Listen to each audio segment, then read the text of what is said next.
Welcome everybody to the first episode of Average Gamer. For this episode, I'm your host Sully, and basically we're a podcast by gamers for the gamers. So Average Gamer is going to have a show once a fortnight, and within that show we're going to have topics of interest that's related to the gaming industry.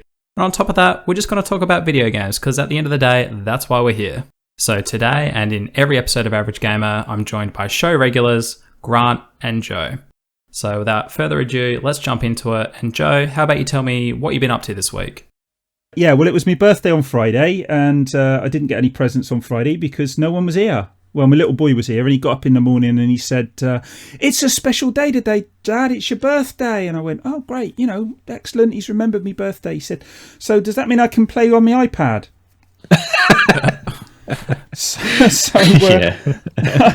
He played on his iPad, and I went and made his breakfast. But my partner got back on Monday, so that's when we actually celebrated my birthday. But I actually got the PSVR on Thursday, so it wasn't a bad day on Friday. Although I never actually got to use the PSVR until today. So okay, that's a couple of pretty decently large birthday presents. Yeah, I did all right. Yeah, I bought myself the PSVR, and my partner got me the Xbox One S. So I did all right. Wow, that's nice. I haven't got any time to use them, but What have you been up to, Grant? Right, so, I've just put out a new video on my channel, so that was get ready for the channel plug. Straight into the channel plug. Yeah, straight into the channel plug, not even gonna, no niceties, just straight there. So I was recording a video on Rise of the Tomb Raider, which I've just put out. I've also just been playing games generally, really. I've been playing, obviously Rise of the Tomb Raider. I'm nearly finished actually on that game. Is that anything to do with the anniversary edition? Yeah, the PS4 version is the anniversary anniversary edition. Apparently that's the standard edition, which I didn't realise. They just put it out like that. Is that the one in the funky PS1 case? Is that the standard edition, or is that the limited edition? That's the very special edition, that one, because that's quite rare. I saw that one. No, this has got an art book with it, which has got different drawings of Lara Croft throughout the years. So it's like a 20-page art book, and then you've got just the basic game, and it includes all the DLC with it from the Xbox One version, and well as a special PSVR mode if you've got that. Oh yeah. Nice. And there's like a co-op endurance mission as well with the game, so it's quite a good deal really. I paid like £36 for it, which is quite cheap. Other than that, I've been playing The Journey in FIFA, which is The Journey, which is is that a free PS Plus this week? Is it? No, The Journey is like a mode in FIFA 17, which is it's like Mass Effect meets EastEnders, basically. So it's like a role playing within FIFA, but you're taking on the role of this like young 17-year-old who's like an up and coming professional footballer, and you have to guide him through like a Premier League club, and you get all these cutscenes as you go along, depending on how well you're doing, and also your family play a part in it, and also there's this you've got this sort of relationship with this guy who's like your best friend from childhood, but he becomes a bit of an arsehole, and sort of you end up in this kind of friction between the two of you, and that's why it's a little bit soap opera-ish as well. But I think I'm near the end of that because it's only played out over one season in like the Premier League. So story mode football. Yeah, I've been playing that as well actually. I was playing Mafia 3, but I stopped because it was getting a bit repetitive. But I might go back to it. I've heard that. That's I think a common theme with open world games. I like GTA and all that, like repetitive mission structure and all that. Yeah, this is. I mean, with a lot of open world games, they at least try and vary it a little bit. But with Mafia, it's just like the same thing over and over again. And although the world itself is really well done, it's really, really great design. There's only so much you can take of right. Go to this area, kill this guy, kill this higher up guy, then kill this even higher up guy.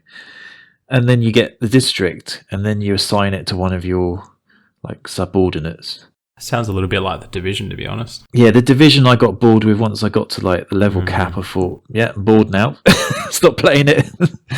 It's a bit like, so that's me basically, playing games and making videos. I haven't been up to too much. I've basically been grinding out YouTube, as you can probably tell with the amount of stuff that's gone up this week. Yeah. while working my usual 45-hour week, so that's been extremely tiring. And between that, I've been playing Gears of War 4, which actually is a really nice, tidy, well-knit package. So it's a lot different to the previous games, actually, though. It's very more character-focused and story-driven than the previous slapstick, save the world drama that was in the previous trilogy. But yeah, I actually really enjoyed it. I just finished it last night. It's actually a really enjoyable little package. So that's good. Yeah, my only criticism is the ending is if you haven't read into the extended universe, it is left open in this kind of nature that if you haven't read up on the extended universe, you're going to be scratching your head a little bit, like me. Yeah. So basically, I had to spend half an hour last night actually trawling through YouTube going, okay, well, what exactly just happened? Yeah. But that's my week in a nutshell, so...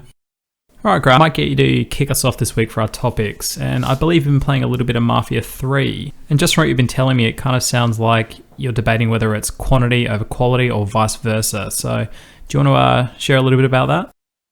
That's right, yeah. I mean, one thing I've noticed, this is just from my experience since I got the PS4. I bought a PS4 in 2015, and the first game I bought for it was Witcher 3, which, as everyone knows, is not exactly a short game. It's an open world game, and I think I probably put about 200 hours into that game, and that's not the only game I've put a lot of hours into. When I think about the games that I've played on PS4, so recently I was playing Mafia 3, and I thought, this is one of a number of open world games that I've played in the last year and a half. If you include The Witcher, Fallout 4, there's probably quite a few others as well that I can't seem to think of right now.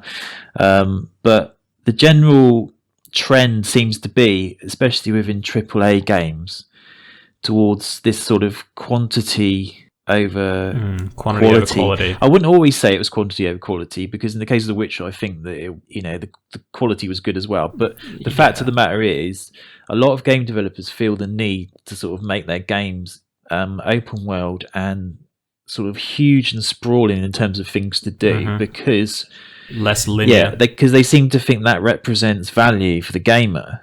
But I would argue, having played a game like Inside, which is a 3-hour linear experience and a pretty excellent experience in my book. I agree. I think what The Witcher 3 does well in comparison to other open world games like Mafia 3 is it is this massive open world experience, but the difference there is that it's not just this open world with this single track storyline. There's a lot of interesting bits and pieces to do in the world that fills it out, and it's all genuinely interesting. I wouldn't even call them side missions. I'd just call them literally just bits and pieces. And it just kind of brings the world to life. It's not like this bland, empty world with just nice scenery. Well, exactly. They make an effort in The Witcher to even give like villagers like a backstory. They go into such detail. It's like the side missions, like you say, don't feel like side missions because they're written so well that they genuinely feel like something you want to engage with. Whereas in Mafia, it's kind of like a one-track storyline. It's like a story of revenge, and that's it. Whereas in The Witcher, there's a lot more depth to.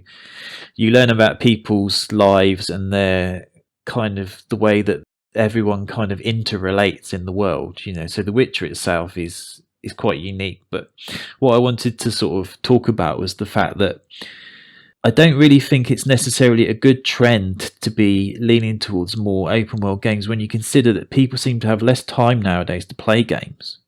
So why are we, getting so many games that are getting longer and longer in length? And I think the end result is going to be that less people are going to be actually finishing these games. So are they going to get the complete experience anyway? I think as well, it would scare a lot of people off. They're probably losing potential sales because of, people know how long The Witcher is. Like, I knew it was a 200 plus hour experience, and I have a mate who's actually only just picked it up now because he's actually finished uni, and this is the only time he's actually had time to actually really jump into it. So I wonder how many, it might sound stupid, I wonder how many sales they do potentially lose because they put out there in the open that, yes, our game is literally going to consume your life. But, it's interesting. I left a lot of the side quests, or like the question marks on the map. I left them alone because if I hadn't, I did all of the Witcher contracts and I did all of the main quests, and that alone was 140, 150 hours. And then, of course, there's 2 DLC packs. So you add all that together and you think, there's only so many hours in the day and there's other games to play, So what I'm trying to get at is I think there needs to be more of a balance between these shorter linear experiences and these open world games, I think we're getting too many of the sort of swollen experiences. That's sort of the way I would describe it. Do you think that's why? And you've probably heard. Sorry, I was going to say. Do you think that's why some people are gravitating towards the indie games? Because I do. Seems to be yeah, I do. I mean, I definitely have done that, and I would never have looked at the indie games in the past. Yeah, I mean, I don't know. I don't think they're deliberately doing it because they. I mean, I think with some people, they're looking at it and thinking, well, okay, that's a 3-hour experience. I'm going to be able to finish that game because I've only got, say some people have only got a few hours time for gaming a week, which is feasible considering that a lot of people work full time. So they're going to be looking at these really short but really incredibly complex. It's almost similar to a movie kind of setup, isn't it? Like I can go down and sit down and play the Inside Out or the Journey, and I know I'm going to be able to finish it in no more than what it would take me to go through the Two Towers Lord of the Rings movie. It's a more refined, focused experience. I know I can just sit down and I can enjoy it in one hit. I think that's the case. I think indie games have moved on to such a degree that they're a lot more sophisticated. I mean, when you look at a game like Inside, its mechanics are so good. Everything in that game is there for a reason. There's nothing that doesn't have a purpose within the game world. But when you look at these open world games, there's a lot of stuff that you're not necessarily going to see. So you're thinking, that's why I'm sort of making the point, I guess, that you're not getting the full experience. Whereas if you're playing like a 3-hour game, you kind of are going to see most of what the game has to offer. Something like Inside's really focused, isn't it? Exactly. And I think there needs to be a bit more of a balance, but does it necessarily have to just be indie games that are giving us that, that shorter experience? Because AAA games can be shorter in length and still, be good. I also feel like the indie experience, with it being like a shorter, more focused experience, probably also comes down to their financial situation as well. Like they know they're a small team, they can't reach these broad strokes like you do in The Witcher and such. So they are restricted, and that's why we do get these small, polished experiences. It's another example of constraints becoming advantages. They're working within a constraint, and it makes them sort of use their imagination and. Well, it brings focus. That's an interesting point, actually. The constraint, it does become an advantage in that sense because, they know they have to work within a budget, and in a way, it focuses your development as well. So you think, well, what can we give, within, this kind of canvas that we've got to make this game within? What can we give the player? I mean, a few years ago, obviously, this is a trend now, I think, with open world games. I think it's become like the last few years. It seems more developers are like following this Ubisoft model of like stack a map full of things to do for a player, because we think that's what they want.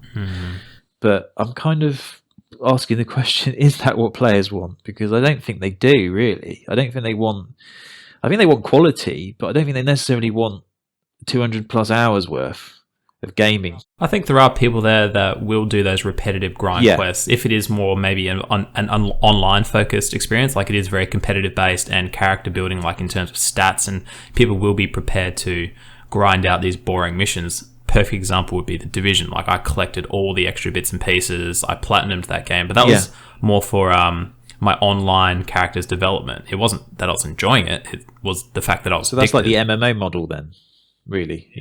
Basically. Beating gophers over the head with a stick for about 5 hours just to get the next level. You go and kill 20 rats and bring back the carcasses. Was it 1,000 boars in the forest, as South Park would say? 1,000 boars, so I wonder if it's going to carry on with this. I wonder if we're going to see open world games carry on in terms of like whether that's going to be the focus for AAA publishers, or whether this trend will change maybe. I actually find it surprising, considering like the attention span of people that the open world RPG is as successful as what it is. It makes you wonder, doesn't it? Because in the era where people have like got a shorter attention span because they're staring at their phone every few seconds, are we gonna? It surprises me that these games are so popular. If you think about it, a game is like $60 or like £40. It's never really gone up in price much compared to say like 10-15 years ago, and yet they probably represent better value now than they've ever done. But I think there's a danger in that if you're going to continue to push this model of quantity being like, the most dominant idea in sort of AAA gaming, I think it's dangerous in the sense that you're not getting the complete experience, because not many people, I would guess that a small percentage of people are going to platinum a game like The Witcher, purely because it's going to take them so long to do it. Yeah, I'd like to see the stats. I think they know, CD Projekt know that their market is a niche market. Yeah. It's not the general consumer. But obviously that's enough. Obviously the hardcore market is enough for sales-wise. It must be enough, otherwise they wouldn't be doing it. The game's done really well, hasn't it? Anyway, I mean... No, I think it was almost Game of the Year last year, wasn't it? It won a lot of awards last year, I think. Yeah. I mean, I personally like narrative-driven games. I like sort of the Uncharted kind of length of a game, like Uncharted 4, which is like 10, 15 hours. I think that's a sweet spot. Yeah, it's that nice mix, isn't it? I think I agree with Rise that. of the Tomb Raider is the same sort of length for the main sort of quest. So I don't know. I mean, I just wonder what you guys think about the length of sort of games these days. And no, I agree. I tend to be finding myself leaning towards the more focused experiences. I mean, as much as I do, and I did actually pick up Witcher 3, but again, I lost interest because I didn't have the time to dedicate towards actually going through it. A lot of people's and it's one of those. Yeah, it's one of those games that you can't just pick up on and off over and over again. You just kind of forget where you're up to. You forget the story if too much time passes. It's one of those games where you need like a weekend just to dive into. I think so. But yeah, it is interesting though. Yeah. All right, so moving on. This week in the news we had Phil Spencer. So I'm assuming you guys know who Phil Spencer is. He's the head of the Microsoft Xbox division. And a good all-round bloke. I think he generally feels like a good all-round bloke. I agree with that. He had some comments about the Play Anywhere feature, and he believes that third-party publishers will support it in the near future. Do you guys buy into that by any chance? Or okay, I must admit I don't know a lot about this, but basically the Play Anywhere, it's literally at the moment it's just Xbox first-party exclusives like Halo and Gears of War, which you buy one digital copy, whether it be on Xbox or Windows 10. You basically have access to all your saves online on either system. Okay. Like it's perfectly synced. So it's like a cloud-based so system where you can just access. Well, your saves are certainly cloud-based, but all the performance and compute happens on either the Xbox or the PC. Okay. I think in principle it's a good idea, but I'm just wondering how many people would actually take advantage of it.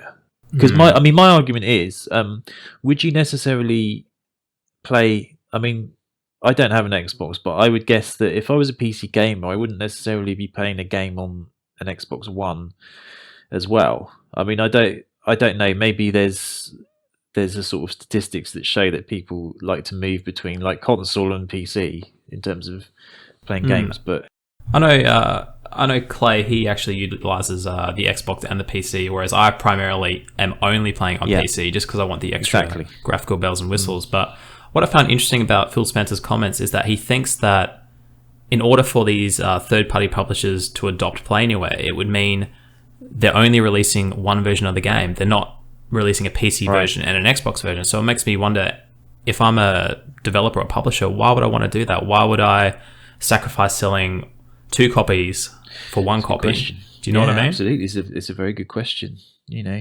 He seems rather adamant that it's going to happen though, and I think he's trying to sell the idea to them that, well, it's going to be beneficial for you and the gamer. You're not actually selling 2 copies in reality. You're only ever selling 1, because I'm not sure what his exact logic behind it is, but I found it kind of interesting that he actually is leaning in this direction to begin with. Because if I was a publisher, I'd be like, well, no, we're going to sell a PC version and an Xbox version, and we're just going to pick up both sides. It's kind of blurring the lines, isn't it, between the PC and the Xbox? It's like, is that really the goal of what Phil Spencer's trying to do? Because I don't really think that's a good idea. It doesn't strike me as a good idea. I actually think for the Xbox brand, it's a good idea. I think on the Xbox side of things, they have nothing to lose. Like, the only thing they're going to gain is they're probably going to encourage people to upgrade to Windows 10, and the gamers that are already on Windows 10 will go, oh, well, I can actually get Gears of War 4 now, so I will actually plop down some cash and pick it up. Whereas before, if they didn't have an Xbox, then it's a pretty big investment to just pick up a handful of games. It's another huge piece of hardware which is going to cost you money. But I mean, from the publisher side of things, I just can't see them wanting to lock themselves into this play anywhere structure. And it would basically mean that they're saying the PC side of things, that you can only get this game through Xbox now, and you have to have Windows 10. Bottom line, basically, if they think they're going to make more money doing that. Now, the question there is having it available on both systems and only paying for it on one going to encourage more people to go out and buy that game? Because you could reach a tipping point. If you get to a point where you're selling a lot more because people are using it on both systems, and they're thinking, even those people who don't necessarily go and buy it and use it on PC and Xbox, they're thinking, oh, that's value added. I'll go and buy that one because that one I can have on both systems, whereas that game I can't. Exactly. So that might push it. And if they think that the bottom line is, it's going to affect their bottom line and they're going to actually start making more money doing it that way than not, then maybe they would move over to it. But I'm with you, I'm not necessarily convinced. That's exactly what I was trying to get at. And I think that's the model that Phil Spencer believes in, but I think he's going to have a hard time actually selling that to the publishers. I think it's something that benefits the consumer, but I'm not necessarily thinking that the publishers would be on board with it straight away. I think they need convincing. I think the point made by Joe was a very good one, actually. I've done one this year, so I'm doing well now. It's more than one. It'd be interesting to see. I think Phil Spencer is very, from what I know, since he's come back to Xbox, he's very driven to making it more consumer friendly and getting games back to like the focus of the Xbox after they lost it with the initial presentation, talking about this multimedia box, etc. So I think he's getting Xbox back on focus, but it remains to be seen whether this is a good idea or not. Yeah. I mean, I actually think the Play Any idea in general is a good idea. I think in principle, don't know anyone that hasn't enjoyed it. It is a good idea. It's undoubtedly a good idea, yeah. It works with the Xbox IPs, but again, when you're trying to unify like the broader picture being all PC games and all publishers into the Play Anywhere environment, they're going to have a very hard time trying to lock down these publishers into this structure. And that's the key. You're basically taking away their freedom. Exactly. Does this sort of dovetail into this idea that we're going to see the end of the console? Maybe not in the short term, maybe not in the medium term, but certainly in the long term, perhaps we're looking at moving into Xbox, PlayStation being brands.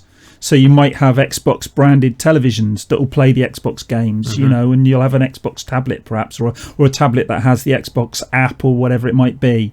Yeah. So maybe he's looking like long term. I don't know. I'm just throwing out the idea. Well, I think I agree. I think he's blurring the lines definitely because they were talking. I think this year it was mentioned about the possibility of online gaming being cross-platform between Xbox and PlayStation for some games. And I think if you get that, if that becomes like a norm, that's one step closer towards what you're saying, basically, which is, kind of homogenization of like gaming, really, I think Microsoft has actually come out and publicly stated that they're all for the cross-platform play. This is just a side note. But apparently Sony haven't come to the party yet, which doesn't surprise me. Doesn't surprise me at the moment. Yeah. But Microsoft definitely are trying to blur the lines, and I think that's where you start. You start by blurring the lines, and I think it at the end of the day, why should we be restricted to just one piece of hardware? Like, why shouldn't it be more open platform and them transitioning into a brand? Because at the end of the day, if the more platforms they're on hardware-wise, the more copies of games they're going to sell. Yeah, I think something else that Phil Spencer said a while back. He said that when he buys music, he doesn't have to think about what hardware it's on. He can buy music and he can play it on whatever system, in his car or at home, in the bedroom, in the lounge, whatever. I'm paraphrasing what he said, but that was basically the idea. And he was looking at that as the model for games in the future. Yeah. Yeah, I can see that. That's good. I like that. It's seamless experience. Yeah. I think the Play Anywhere feature has actually been that so far. Like, I have actually dabbled in both systems with the Play Anywhere games, and it is seamless. Like, your saves are seamless. You transition from one to the other, no problems. It's almost the equivalent of what the Wii U gamepad was. Like, that's almost how seamless the experience is. Yeah, I've enjoyed it actually. When I've done it with Forza Horizon 3. Okay. And it's been, you just move from one to the other, and it's been a great experience, I have to say. My only probably negative I have with it is the fact that with Gears of War, it is a 79 gigabyte download. Wow. Now, for me here in Australia, we do have data caps, and I'm on a 500 gigabyte plan. So if I want to play on both systems, I have to download that game twice. Yeah. So my question is, why can't I have a physical copy instead? Why can't I install a physical copy that's just on a Blu-ray, plop it in my PC, plop it in my console? I'm sure there's other weird issues where they don't want people trading copies around, one for PC. They don't want people sharing gamer tags or anything weird like that. I don't know, but that's my question. Yeah, I mean, it's a good point. I mean, it would take me about a week to download that on my internet connection. I think the point is that's one of the reasons why I think digital gaming hasn't taken off to like a huge degree is because one is people obviously. Some people don't have fast internet. Another is some people like having the physical copy of the game. I mean, I know on PlayStation you can kind of share access to your games to a certain degree, but I just wonder how this Play Anywhere is going to work. I mean, we've got platforms like Steam. I mean, I wonder how they see kind of competition from sort of Play Anywhere and how it might affect sort of sales of Steam games. I mean, I know they've got their. I'm not sure. I don't know. I mean, it's just something that came to mind. I kind of feel like Valve and Steam are their complete own separate identity, and I think Steam and Valve know that the hardcore PC audience will more than likely never buy into this PlayStation and Xbox stuff, no matter what they're doing. So they probably feel quite confident that they have such a good, strong platform already. Then I don't think they think that they're going to lose any gamers to this. Yeah, it's quite well established, isn't it? Steam, that's the thing. Hardcore PC gamers think that console gaming is pointless a lot of the time. That's what I'm talking from personal experience. That's what I used to think. I used to think the consoles. I did a long time ago. I mean, I used to think, well, why would anyone play a game on a console when you can have like graphics? Exactly. On a PC. That's where I was, But things change. I never had that. I always grew up my first console was the NES. Wow. So I kind of. My life started when consoles really started to kind of, I'd argue, have a resurgence and really kick into their stride after all the, the Atari crap that happened through the 80s. But yeah, I've never had that dedicated PC experience. That didn't come till probably in my teen years when I could actually afford putting together a system and building my own PC and all that. So the transition to PC, it's almost the complete opposite for you guys. I'm kind of like, well, why would I want to get a PC when I could just play on console? It's a far easier option. Yeah, well, it still is easier to some degree. With console, I didn't actually get into console gaming until quite late because I think in Britain the Commodore Amiga and like ST were quite popular, whereas in like continental Europe you had like the Genesis, Mega Drive, kind of SNES was kind of console gaming was more popular in like America and obviously Japan, but in Britain it wasn't until slightly later. So I don't know. I wonder what the balance is between people who are like PC gamers and console gamers. I mean, I don't know if people have shifted from like one to the other. Because you're saying your experience in Australia was different. It's quite interesting because I think there's far too much of this emphasis on like this PC master race argument that you see online all the time. It's just. It's a bit of a meme now. I think they play up on it a little bit as well. It just does my head in. It's just like, it's just a system to play games on at the end of the day, anything that the consumer is the one that should be, benefiting from like good quality games. It doesn't really matter the platform. It shouldn't matter. And you know what? This so-called PC master race, right? While it might be the most graphically superior system, it's certainly at times not the most stable system. Well, no, to it play isn't. On when you look at stable. The quality of ports they get. Yeah, I mean, you look at Batman and that whole debacle with that. Driver issues, all that shit. Shameless plug. I did a video on this the other day. Did you? Joe, we'll edit this bit out, Joe. Don't worry about it. Another piece of interesting news that came out this week was the Xbox One S sales surpassing the PS4 for the third straight month. So interesting. I don't know whether that's going to be a continuing trend or not. Hard to say, isn't it? I mean, I don't know. Until the Pro comes out.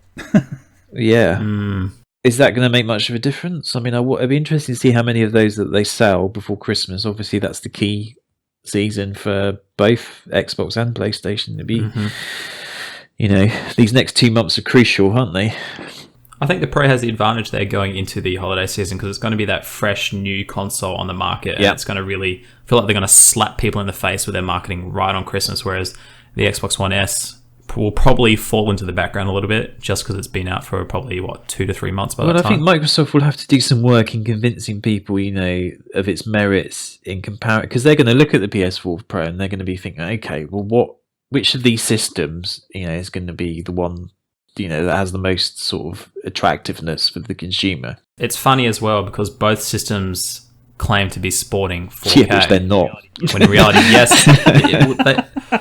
No, neither console are truly supporting 4K, but they are both supporting 4K to a degree in both different areas. Cheating. Like the Xbox One S, you have the 4K Blu-ray, 4K streaming, and the PS4 Pro, no 4K Blu-ray player, but you get 4K upscale. So I think it's going to be very confusing for the consumer to actually, how do we cut through all this BS and find exactly what I want? That's it, isn't it? What's the consumer? I mean, how is the consumer going to find out the benefits of each system, in a sort of measured way? Which I think it's Sony and Microsoft have got to do sort of some work in trying to convince people of the merits.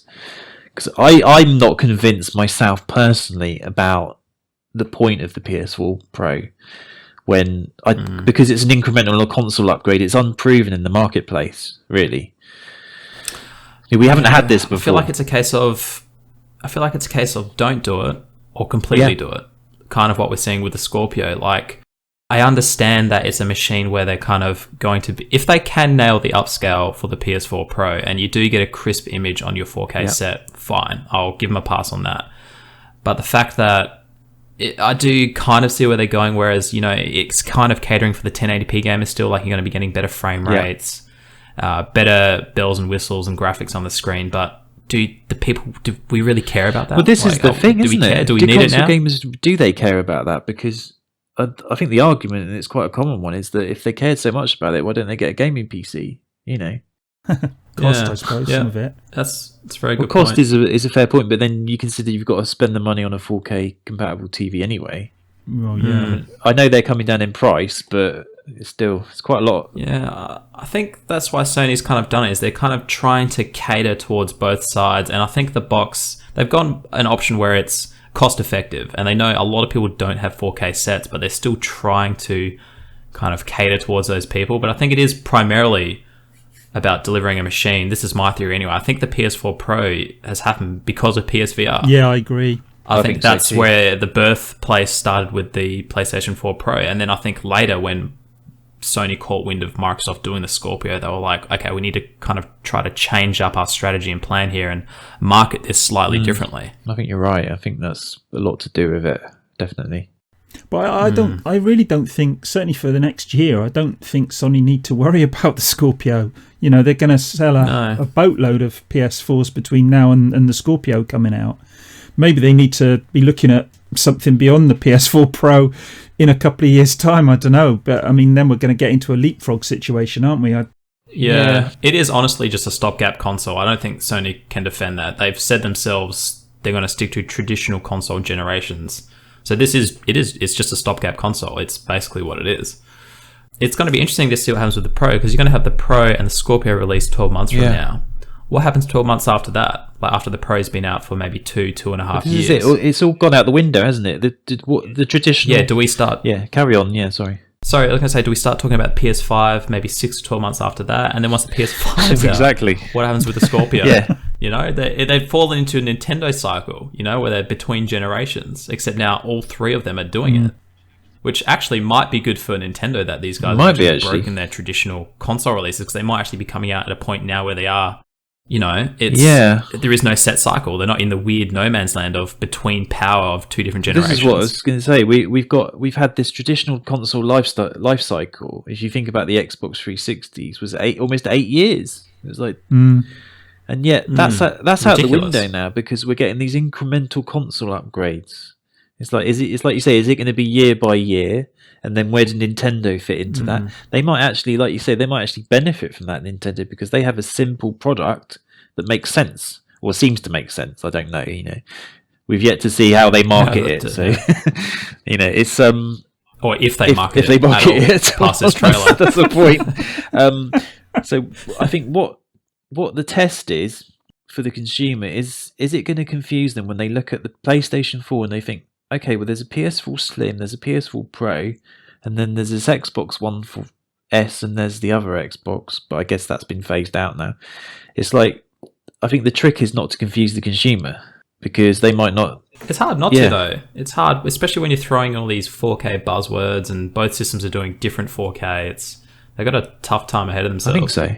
I think from just a Sony point of view or just a Microsoft point of view, it's going to be easy to keep it simple. But when you start mixing the two together, that's when it just becomes confusing. Definitely. I think the average consumer out there is in a almost perpetual state of confusion. You know, well, you know, the TV upgrades and if you're looking at buying a console and you've got three choices. Well, if you're looking at the Wii U, which is dead in the water now, but you've got at least three choices, and then you've got the Nvidia Shield, and there's all these different things that they can be buying, and a lot of them, a lot of people don't know what they want. Exactly. Let's be honest. I mean, not everybody's into gaming like us three are, or other people who are even more into it than us. So the only advantage Sony and Microsoft have is brand recognition with Xbox and PlayStation. That's obviously what puts them at the top. But even with that brand recognition, they've still got some way to go to educate the consumer as to what the best choice is in terms of their console. So, because Sony have got two consoles now that are, if you were the average consumer, you think, well, what's the advantage of this one over that one, That's it. And not only that, but for people like us who actually know exactly what each console is, and we're still scratching our heads as to what's the point, and the bigger point is, do we want these systems? If we're asking ourselves, do we want these systems, then that's worrying for me. The fact that we're asking ourselves that when we know what it offers. I mean, what is everybody else going to think? Like, well, why should I go out and buy another PlayStation when I already have a PS4? Yeah. Or why shouldn't I just buy a Slim? I think that's the tough sell. Yeah, I think. When us being so passionate about it, and obviously I don't know about you, but I love new hardware. Like, I love to get my hands on it, but I'm still going, well, I don't know. I don't know if I want these new systems. Yeah, I mean, I personally don't see the point in buying the PS4 Pro. If I didn't have a PlayStation, I might look at it and think, okay, well, it's interesting that it's got these better resolutions, but I don't have a 4K TV set, so I wouldn't be buying it because I wouldn't be getting the advantage from it. But I still don't see the point of it. I mean, I sort of see the point of it, but I don't really think it's enough of a benefit in the marketplace. Yeah. It's too in between, isn't it? It doesn't cut far enough either way. But I mean, I personally think the Pro will sell like hotcakes. I think purely on the back of its price point, it's going to sell like hotcakes. I agree. I mean, it might well do. Yeah. The only problem might be that they've put out PSVR. How many people are going to be able to afford to go out and buy PSVR and upgrade to a PS4 Pro? Yes. So they might be actually. They need to do aggressive bundles. Sorry, go on. I think it's going to be about not so much selling VR systems, but because they are selling the VR systems at a profit, which is surprising. But I think it's going to be about, like with consoles, just get the VR into homes and sell software. So hopefully we'll see like bundles. Yeah. I think you will definitely see bundles, but it's a big outlay. But then, in comparison to a PC with VR, it's a fraction of the cost. Absolutely, yeah. Yeah. When you consider how much Oculus and Vive are with a high-end PC, yeah. And especially these days with PCs, it used to be a case of, well, everybody has to have a desktop, so why not put a few extra bucks in and put a GPU in and just bang, you have a gaming system. But these days, not everybody needs a PC or a desktop. No. So the buy-in for a gaming desktop, is probably more than what it was, in the early 2000s, where, before iPads and iPhones. Yeah. Or even, laptops. Laptops back then were probably more expensive than desktops. Yeah, I remember getting a Apple PowerBook in 1999. I spent £2,200 on it. I mean, they're about half the price now. And you can build a gaming PC. I don't know how. I would guess you can build a sort of low-end one for about £400, maybe £300. Something like that. But so there's not a lot of difference between the performance of like a PS4 and like a low-end gaming PC. But you still have the knowledge to build it, I think, as well. It's a lot easier than what it used to be, though. It is easier. Yeah, it's definitely. It's almost like a Lego now, isn't it? Bar, actually plugging all those bloody annoying restart hard drive power those LED are the ones I used to get annoyed pins by, into the bloody board. There's always one that was wrong. You need your missus or your girlfriend with their exactly. tiny fingers. Yes. It's an interesting time. I think this holiday season will be, because it's all new. It's like we're saying, we've never seen this before. We've never seen these incremental console upgrades before. It'd be interesting to see how they do in the holiday season, which is like the time of the year when traditionally they sell the most consoles. But at least people won't be going into the shops and thinking that the PS4 Pro is an upgrade to the PS4. That's true. Like with the Wii and the Wii U, because at least Sony can market their products. I worry about Nintendo. I really do. It's all in the name, isn't it? Like, it's the Pro. The Pro tells you exactly what it's about. Simple, clear cut. It does. That's true. It remains to be seen. So, all right. So, what are we up to this week, guys? Joe, you going to be playing with your Gears of War console? Well, once I get it... Well, I say that. I'm not going to be around to do that. So it's probably going to be middle of next week before I actually get to plumb that one in. And then I'll be bashing away at Gears of War then. But yeah, it's going to be about 4 or 5 days before I can get to that. I'll probably have a... Did this machine come with Gears of War? Yeah, it does, yeah. Did you get a digital copy? Yeah. Oh, that's good. You can play on PC as well. Yeah, exactly. You can go take your digital copy from your brand new Gears of War console and play on PC. Yeah, exactly. Exactly right. PC Master Race. I'm going to sit the Gears of War console on top of my PC and look at it while I'm playing. You're going to pretend you're playing. Oh, the graphics are going to be fantastic. Actually, yeah, you'll be surprised if you chuck it on PC. It's actually shockingly jaw-droppingly good. And the amount of control they give you graphically is ridiculous. Yeah, so I don't know whether you were saying when you were talking to Clay about that, or you were saying to someone about that, I think, about how many options you've got, which would be...